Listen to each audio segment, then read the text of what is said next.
Well, thank you, Bridge, and thank you for being such a leader in advancing evidence-based policy and practice in the government and around the country, and to the terrific panelists we just saw. I also see Michelle Jolin in the audience here, who 8 years and 1 month ago published an article in the Stanford Social Innovation Review calling for the creation of a White House Office of Social Innovation. And so many of you see Michelle and you see, oh, a great social entrepreneur who's driving the use of evidence and focus on results in government. I see the reason I have a job. So very glad to be here with you today. Raise your hand if you are from an agency at any level of government or philanthropy that asks grantees in one way or another for a theory of change when they apply for resources. And raise your hand if you're from a social service provider that supports and or provides theories of change. Okay. Now raise your hand if you know the theory of change for evidence-based policy and social innovation. Nobody. So almost everyone in the crowd raised their hands before. So I'd like to propose for you today a theory of change for evidence-based policy and social innovation. But first, I should say, I come to you from a White House where we are feeling good about the progress we've seen in the country over the last 8 years. So we are right now in the midst of the longest continuous streak of private sector employment growth in the country. We've seen over 14 million jobs be created in the last 6+ years during that streak. Unemployment is down to 5%, and we're seeing upward progress on wages. Teen pregnancy is down, incarceration rates are down, vets homelessness is down 36%. The uninsured rate has never been lower, and high school graduation rates have never been higher. So we're very happy with the progress that we've seen. At the same time, we know that many people have been left out of recent progress. And there's no higher priority for the president than to continue in the time we have left to help connect folks with opportunities for economic mobility, equity, and justice.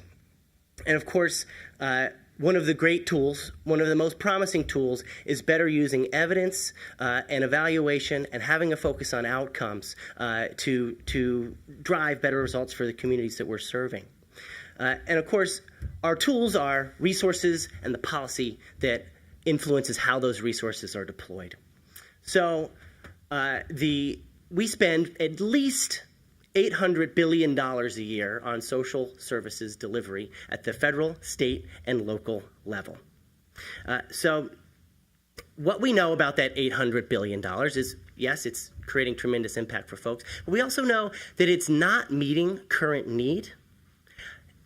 And we also know, that is to say that we know that many people are born into poverty and their life outcomes are going to be worse. We all know the examples. That $800 billion is not meeting current need, and we also know that it's unlikely that we're going to spend a lot more. It's hard to imagine this president or the next president and this Congress or the next Congress substantially increasing social services investment, or that happening at the state or local level.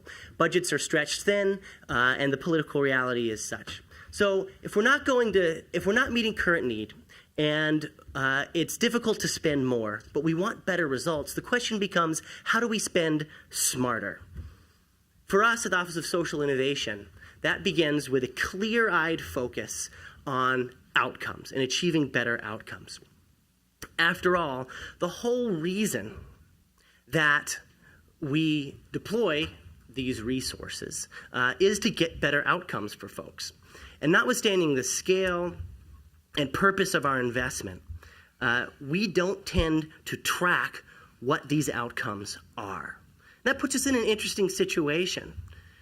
We know exactly how much we're spending. We know exactly what we're spending it on, but we rarely know what we're getting in terms of outcomes, which again is the whole point.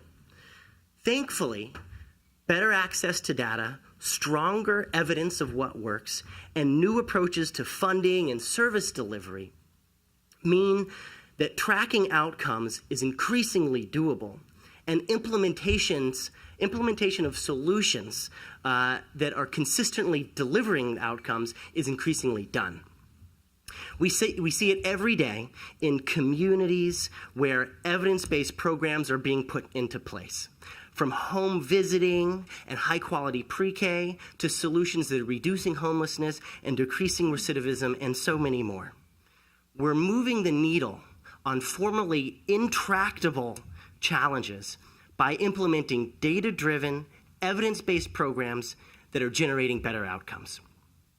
And for these reasons, the mission of the Office of Social Innovation is to help create an outcomes-driven social sector. That's our mission, help create an outcomes-driven social sector.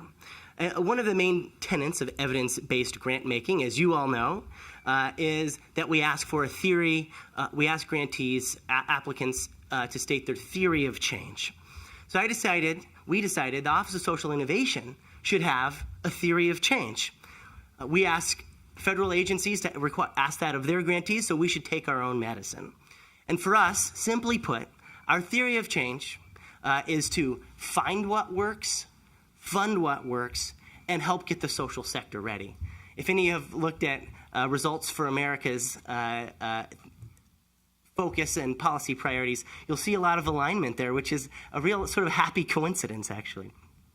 Find what works, fund what works, and help get the social sector ready.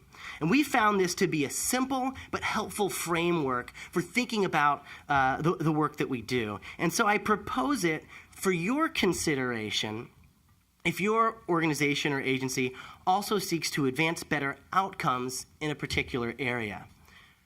And so I'll describe a bit of what we're doing and some highlights within our sort of theory of change in each of the areas. For us, find what works means invest in the tools that enable us to identify which solutions achieve the best outcomes. So that means deploying more resources for evaluation. It means having senior evaluation officers or chief evaluation officers at federal agencies who report to high levels. And it means better using administrative data to have better, faster, more reliable, and greater proof points for the interventions that we're delivering. And in particular, we've been working quite a bit on the Evidence-Based Policy Commission. So we're thrilled that that long-standing proposal of the President was also, of course, endorsed by Senator Ryan and Patty Murray, and the President last month signed the Evidence-Based Policy Commission, Evidence-Based Policy Making Commission into law. The commission will focus on ways to responsibly unlock administrative data to help government and service providers identify better, more effective solutions. And we expect that to launch this summer, and I know many of you are keenly awaiting it getting launched. The second element of our theory of change is to fund what works. It's not enough to simply know what's working best. If we're not funding it, that doesn't do us much good. And we find that there's many interventions that are consistently yielding better results, that are outperforming business as usual, that are too frequently left on the shelf. And so for us, funding what works has multiple elements. I'll touch on a few. One is increasing the scoring factor of evidence in our discretionary grant making. Many of you heard from Mary Hyde on the panel before, who described how CNCS incorporates evidence of impact into its scoring, and that's a number that they've increased over time. And so we're very enthusiastic about that as a tool to begin to better use evidence. We also have tiered evidence funds like the Social Innovation Fund at CNCS or I3 and others that help us identify the solutions that have some promise of that have some evidence and help them scale up while building their evidence base. And we also are very focused and doubling down on pay for success. Pay for success decreases the barriers for communities to implement evidence-based solutions by allowing communities, cities and states, counties, even the federal government, to pay only for the programs that work, to pay only for outcomes. And so we have now seen that pay for success was a concept when the president came into office. The United States is now the largest pay for success market in the world. We're encouraged that pay for success is helping jurisdictions not only adopt evidence-based practice, but also is accelerating the use of data to inform whether interventions are achieving outcomes in real time.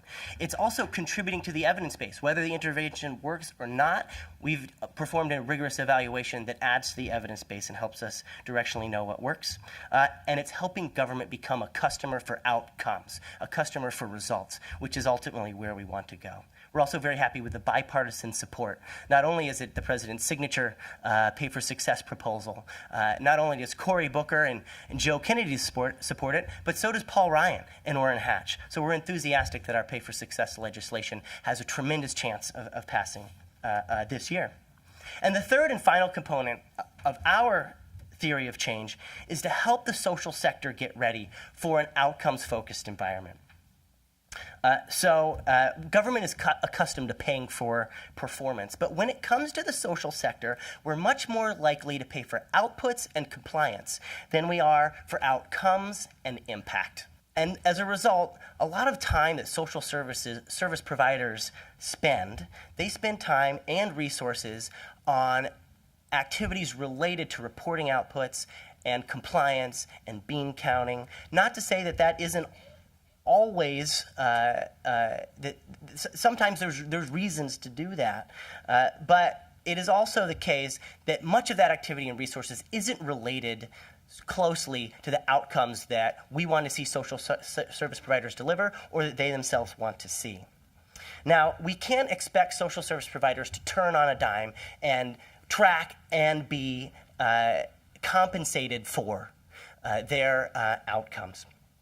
And so we are focused on a number of solutions to help get them ready for a greater outcomes focus. I'll name a couple of tools. One is evidence-based clearinghouses which all of you know help us categorize, help us identify, and put the evidence-based solutions sort of in one place. As you know, we're increasing the human-centered design of those, such that that resource is maximally useful for the policymaker or the school principal who's thinking about how they can deliver on what works. But we also want to take it a step further. We know that we spend billions of dollars a year on technical assistance. And so a lot of that technical assistance is spent on helping service providers comply with federal rules and regulations. How can we use our TA resources in the philanthropic and government sector to better disseminate evidence of what works?